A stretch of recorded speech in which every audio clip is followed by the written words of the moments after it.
राजीव का रुख करूंगी क्योंकि राजीव, हरियाणा की राजनीति में अनिल विज का बयान आजकल खूब चर्चा में है। अब वो भी खुद सीएम बनना चाहते हैं। हालांकि जो फैसला है वो तो हाईकमान पर छोड़ दिया है, लेकिन महत्वाकांक्षा जता दी है, इच्छा जता दी है।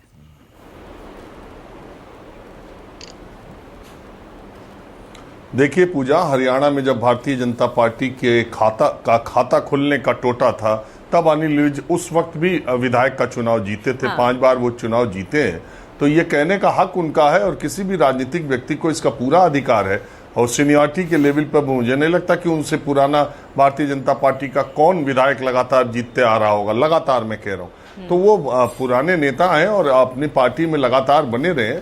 ये कहने का उनका, मैं नहीं मानता कि कोई राजनीतिक कार्यकर्ता ऐसी इच्छा प्रकट करता है तो उसमें कहीं कोई गड़बड़ी है। उसको इस लिहाज से भले देखा जाए कि पार्टी आला कमान किसको तय करेगी, नहीं तय करेगी। अच्छा, अनिल विज बोलने के लिए हमेशा ऐसा नहीं है, जो उनके दिल में रहता है वो जुबान पर आता है। तो मैं ये मानता हूँ, देखिए हरियाणा में भारतीय जनता पार्टी के जो पिलर्स है विधानसभा में या वहां की लोकल राजनीति में, रामविलास शर्मा और अनिल विज इसमें बहुत पुराने चेहरे हैं जिन्होंने कमल के फूल के शुरुआती दौर से ही वहां पर काम किया है और चुनाव।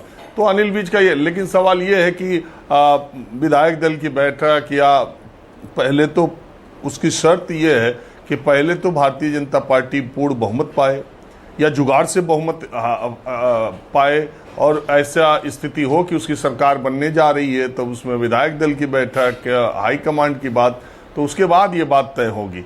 और दूसरी बात, हरियाणा में आम आदमी पार्टी कोई ताकत नहीं है पूजा। जमीनी स्तर पर आम आदमी पार्टी कहीं भी उस तरह से ताकत नहीं है, और इस बात का एहसास कांग्रेस पार्टी और आम आदमी पार्टी दोनों को हो गया। अब उस चुनाव के फैसले, और मुझे लगता है कि जिस तरीके से अरविंद केजरीवाल जेल से बाहर आने के बाद उन्होंने पूरा दिल्ली सेंट्रिक अपनी बात रखी, और दिल्ली तक, क्योंकि अब 17 तारीख को ही वहां पर्चा वापस करने की शायद तारीख है, कल ही, तो उसमें ऐसा लगता नहीं कि अरविंद केजरीवाल हरियाणा की तरफ कोई ज़्यादा रुख कर भी रहे। उनकी कोई बातचीत भी ऐसी मेरे तो देखने में उनके भाषण में नहीं आई। तो वहाँ आम आदमी पार्टी कोई ताकत नहीं है, और दिल्ली उनका गढ़ है। दिल्ली में उन्होंने रिकॉर्ड कायम किया है। मैं बार बार कहता हूं कि एक पार्टी के तौर पर पिछले 10 वर्षों में या 14 वर्षों में आम आदमी पार्टी ने दिल्ली में जो चुनावी सफलता हासिल की है, चाहे वो जिस वजह से आप अरविंद केजरीवाल को झूठा कहिए, बात से पलट जाने वाला कहिए, जो भी आप कहिए, लेकिन बावजूद इसके मैं ये मानता हूं कि लोकतंत्र में जो आदमी चुनाव जीतता है उसकी तारीफ है, और चाहे वो जिन वजहों से जीतता है। प्रधानमंत्री नरेंद्र मोदी की सबसे ज्यादा तारीफ क्या है? वो यही है कि इस चुनाव को छोड़कर जो भी उनके नेतृत्व में चुनाव लड़ा गया उसमें पूर्ण बहुमत की सरकार बनी। ये 2024 में ऐसा नहीं हुआ, इसीलिए पिछले 23 वर्षों का उनका ये रिकॉर्ड रहा है।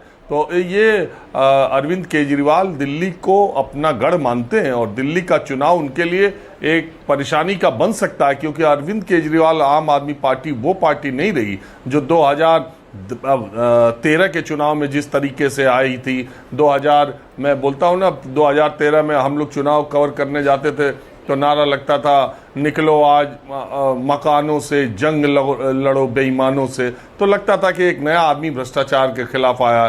फिर जब वो पूर्ण बहुमत की नई सरकार बनी तो 2015 में उन्होंने नारा दिया 5 साल केजरीवाल, तो दिल्ली ने उन्हें 5 साल भी दे दिया। उसके बाद स्कूल कॉलेज का दिया, लेकिन अब इस बार कथित शराब घोटाले और तमाम उनके बड़े चेहरों के जेल में जाने और भ्रष्टाचार के आरोप लगने के बाद न अब वो आम आदमी पार्टी रही, न अब वो अरविंद केजरीवाल रहे। इसलिए ये चुनाव उनके लिए चुनौती है, और इसी को भांप कर उन्होंने पहले ही ये फैसला किया और इसलिए ये दाव खेला है। सिद्धार्थ यादव, एक हरियाणा पर एक कमेंट आपसे, क्योंकि टाइम थोड़ा सा कम है, बोलिए।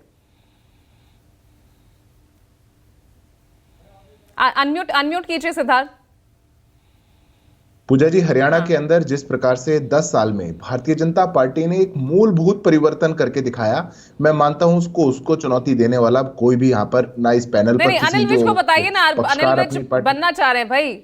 2014 में भी उनकी एक ख्वाहिश रह गई थी, अब पूरी होगी या नहीं? देखिए पूजा जी, बनना तो वहां पे ही चाहेंगे लोग जिनकी सरकार बनेगी।